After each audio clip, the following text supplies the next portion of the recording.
মাত্র কয়েক ঘন্টার জন্য বিশ্বের শীর্ষ ধনীর আসন হারিয়ে আবারও সেই জায়গা দখল করেছেন ইলন মাস্ক। ওরাকলের সহ প্রতিষ্ঠাতা ল্যারি এলিসন 10 সেপ্টেম্বর রাতে বিশ্বের ধনীতম ব্যক্তি হন।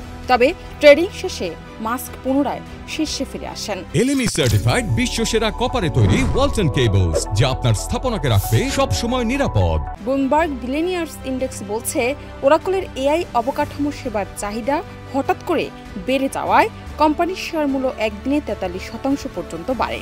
এতে এলিসনের সম্পদ এক লাফে $89 বিলিয়ন বেড়ে দাঁড়ায় $383.2 বিলিয়ন, যা একদিনে সম্পদ বৃদ্ধির দিক থেকে একটি রেকর্ড।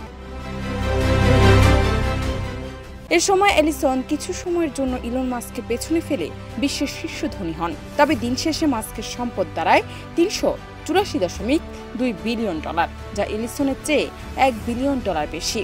ওরাকলের বাজার মূল্য এই সময় বেড়ে পৌঁছে $922 বিলিয়ন, যা প্রতিষ্ঠানটিকে S&P 500 তালিকায় 13তম স্থান থেকে 10ম স্থানে নিয়ে এসেছে। তারা পিছনে ফেলেছে এলি লিলি, ওয়ালমার্ট ও জেপি মর্গান চেসের মতো প্রতিষ্ঠানকে।